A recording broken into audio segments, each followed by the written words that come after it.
Abbas, a lot of clients question us about mortgage on off-plan properties. If you can guide us on this. Well, yes. First of all, you can get a mortgage on off-plan property. So can non-residents get mortgage on a ready property? Yes, absolutely. A non-resident is actually eligible for 60% of the property value. And whether he's a salaried individual or a self-employed, non-residents can apply for a mortgage. Apart from salary or business income, what other sources of income can be considered for a mortgage? Well, for a salaried person, you can actually add his commissions, his yearly bonuses, even his school allowances for his kids can actually affect the eligibility for the mortgage.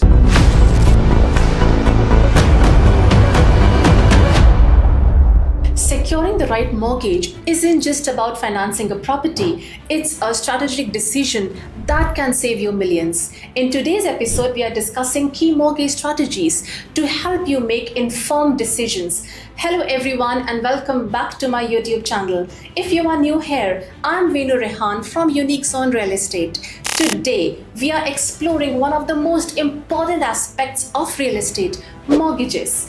Whether you are a first-time buyer or an experienced investor, understanding financing is crucial to make the right decision. Joining me today is Abbas from Specialist Mortgage Broker, a seasoned mortgage consultant with extensive experience in guiding clients through the complexities of real estate financing.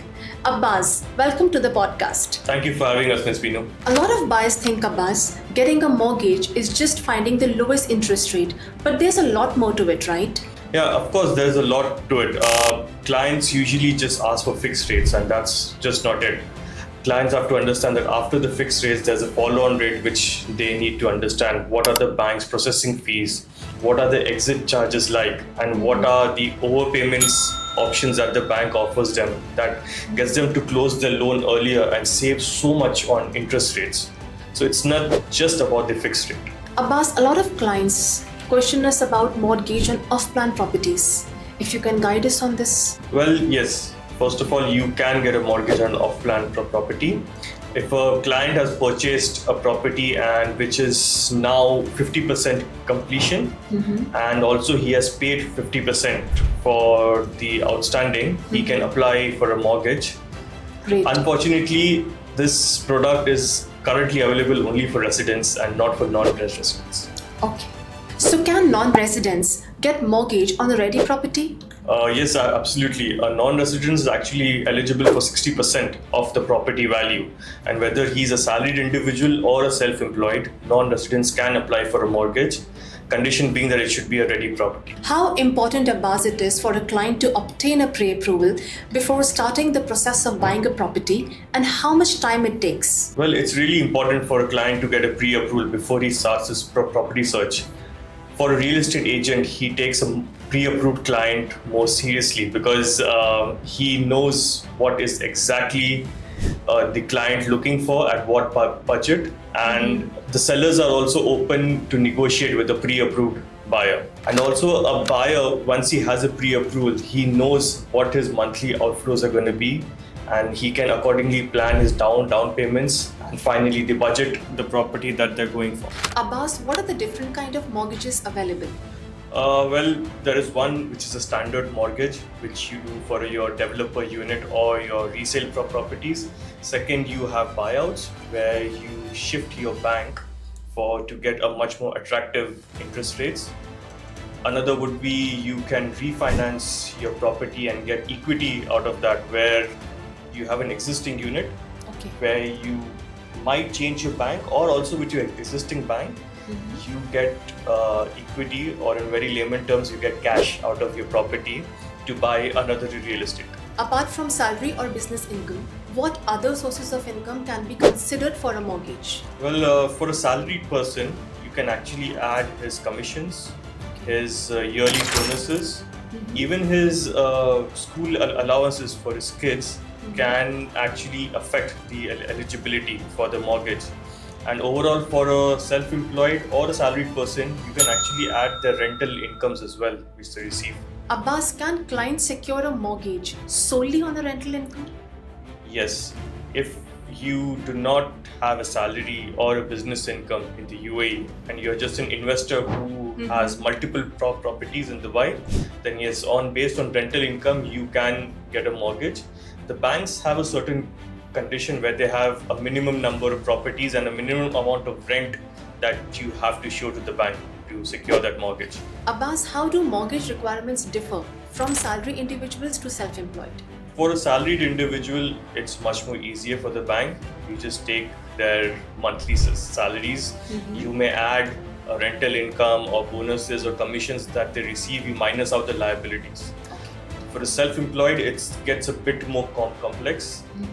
Certain banks take their VAT returns into consideration. Certain banks take an average for their business statement, or certain banks would just purely based on the loan amount go only on their audit statements. So self-employed gets a bit more complex. Salaries are much easier for the bank. How are the mortgage rates expected to trend in the near future? Will they go up or will they go down? Well, the hope would be that they wouldn't go up. But since COVID, we have had an uptick in the interest rates, which have cooled down since 2024, owing that the UAE dirham is pegged to the US dollar. So our IBOR is much affected by the US federal rates. They have introduced cuts last year, and there is a hope that more cuts are to come in this year. So I would think the interest rates would go down over time. Abbas, what is IBOR? So IBOR is the Emirates Interbank Borrowing Rates. It is a rate at which banks lend money to each other. It plays quite a crucial role in deciding how the interest rates are for the end client as well. Especially IBOR has an effect on customers who are going for variable rates because they get charged the bank's minimum profit rate plus the IBOR rates. Can you explain, Abbas, what is equity release? Equity release is you getting cash out of your property, whether it is a property which is bought on cash or a mortgage. If it's bought on mortgage, depending on your appreciation of the property, you can actually get money out of that property and use for other investments. So there are two things in equity.